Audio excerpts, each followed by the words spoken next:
Welcome back to the Football Terrace. Hit the like and the share button. They must be stopped. Liverpool must be stopped.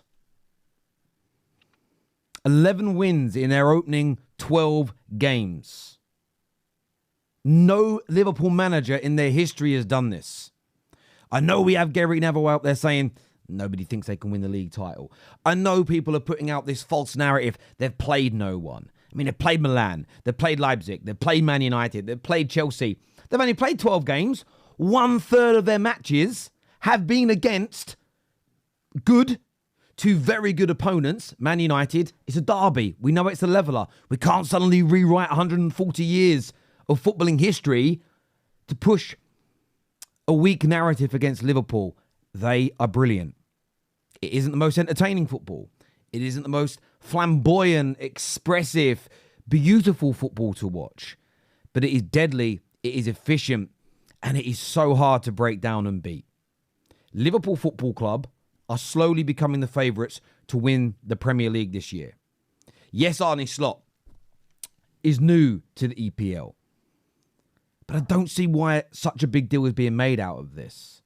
He has taken over a top-class squad with world-class players at a very well-run football club. Now, could they have done some things better in the last 10 years? Yes, they could have spent some more money in places. We know that some of their behaviours off the field definitely could have been better, and Liverpool fans have rightfully called that out. But as a general rule, they have run that club well. We now know, and Slot has said this himself, it isn't overly a new style that's come in. It's a new voice, a new energy, and new motivations. And he has got this team purring as Klopp had them doing up to maybe like 18 months or so ago. And I know they were top of the league at stages last year, and I know they still won trophies in the last couple of seasons, but they weren't quite the same potent, deadly Liverpool team that we'd seen prior. And that's not a dig at Klopp. It's the reality of the situation. But when I look at the way they play now, their defensive solidity, their strength in that midfield, the re-emergence of Gravenberch, a player that we all knew was excellent before he went to Bayern, fell off the wagon a little bit, but is now back on it. Mo Salah looking deadly. Diaz in absolutely scintillating form. And they've got a few players like Szoboszlai that haven't quite performed to the highest levels yet. But they look dangerous. And I mean this. I'm jealous and they need to be stopped. Let's take a little listen. Here's what Rio Ferdinand has had to say about the upcoming game against Arsenal this weekend. And while I do that, I'm also going to pour myself a nice cup of tea. Where do you think the balance of that tie stands at the weekend? Who goes in as favourites? I think on form, momentum, I would say 100% Liverpool. I think they're the team that you look at and go, they're in a better position. I think injuries, Arsenal at the moment seem decimated in that sense. And they haven't got the momentum at the moment. So they're not firing on all cylinders. They're not the Arsenal of last season at the moment. So I think Liverpool, I think the tide has turned a bit right now. We're only a few games into the season, but right now here, I would say Liverpool. It's very strange, isn't it, that we're talking about tides and momentums because we're so far in. But if I don't think it is strange that we're talking about momentum. Momentum is always part of sport. I mean, it happens in games. We saw last season Liverpool battering Man United 1-0 up. We hadn't had a kick. A mistake from Kwanzaa, a brilliant shot from distance from Bruno. And up until they got a penalty that they probably shouldn't have got, Man United suddenly became the better team. We're 2-1 up. Mainly put us 2-1 up. Ended up drawing the game 2-2. Nobody could believe it. Momentum works in this way. What Liverpool have to do this weekend from their perspective is capitalise upon the fact that Arsenal are in poor form and they're in excellent form. There's the injuries and there is the suspensions.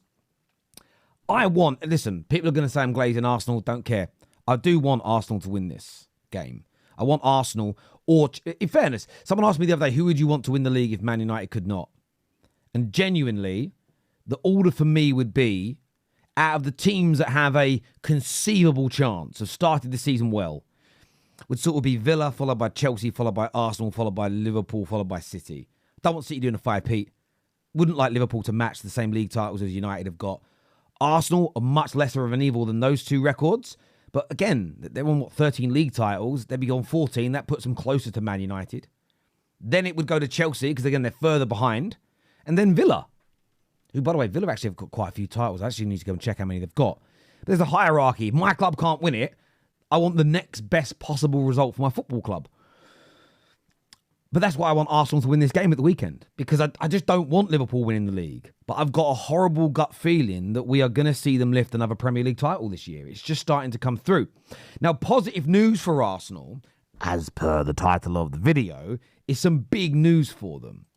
Now, Sam C Reports, he is fairly credible in my opinion. Says here that he understands that Bukayo Saka is expected to be available for the upcoming match against Liverpool, having trained pending any last-minute changes or niggle. So the reports are that he is trained for Arsenal and that he is expected to play this weekend. That is going to be massively needed with Odegaard out, with Saliba definitely missing. Of course, there's still question marks over Calafiori and question marks over Urian Timber. But having Bukayo Saka back will make a huge world of difference to Arsenal's ability to stop Liverpool. And for me, I go by what LB and Dan Potts said on Tuesday on Straight Facts, big up the boys. I don't think in the next 3 Premier League games, based on who they're playing, and you could argue away against Inter Milan in the Champions League as well, very, very good, competent team. Performances to agree almost don't matter. It's about getting the victories and getting through that period. If they get through those 3 Premier League games with 3 wins, they can think about performing better after that. They lose a couple of these games and then City win all their matches, Liverpool win all their matches, Chelsea win all their matches in that same period. Arsenal are going to find themselves so cut adrift with so many teams to leapfrog to win the league title, it could be almost impossible for them. If they can keep themselves in touching distance, this next piece of news should be music to Arsenal fans' ears. The report suggests that both Arsenal and Barcelona are firmly interested in the Aston Villa striker Duran, and the Gunners could be better placed to sign him, according to the reports. This comes after about 3 or 4 different publications today have stated that Arsenal are looking for attacking reinforcements in January, and Duran could be on their list. Now, we can already see that, look, Duran is killing it at Villa this season. I think he's on 7 goals already. He got 8 in the whole of last season. He's on fire. He wants to be the main man. I think you can see it. You can see it coursing through his veins. I want to be the main man. Yes, he came off the other day and was upset and threw his toys out of his pram. I don't necessarily think that is a bad thing. This could be a signing for Arsenal. Chelsea wanted him. I mean, they could move back for him. I'm looking at it now, and in the summer, I didn't know what his improvement would be like. He was a player that scored 8 goals last year, but invariably it was, there was a few lucky ones and a few goals to add an extra, all the games that already won, and I weren't that sure about him. He is certainly a player that, I wouldn't say I misprofiled, but I didn't get right. Watching him this season, the growth he's had over the course of the summer, what a player. And I think his finishing ability, his technical ability, his power, his athleticism, his pace, these things are all Arsenal could do with this right now. And if long as they can keep themselves within touching distance, you go and buy someone like a Duran in the January transfer window. That's the kind of player that could maybe get you over the line. Equally, you'd be weakening a rival like Aston Villa. But as ever, look, Liverpool fans, no shade intended. I mean what I say as a compliment. I need you guys to be stopped. My only hope is that it isn't Man City that stops you, because they'll be doing a 5-peat, which is bad for your club and my club. Arsenal, Saka could be back. How important do you think that's going to be this weekend? And people, give me your thoughts and feelings on the Duran rumours that are starting to circulate. As ever, before you leave, hit the like and the share button. Enjoy whatever you're doing today as well, people. Make yourself happy, make yourself proud. Work hard. That's a real important factor of life. And I mean that in the sense of the harder you work, the better you feel about yourself. I don't know why. I'm not a psychologist. It's just how you feel at the end of the day. But make sure you're working hard in a direction that you want to go. Be lucky, be safe, and we'll see you all again soon. Peace!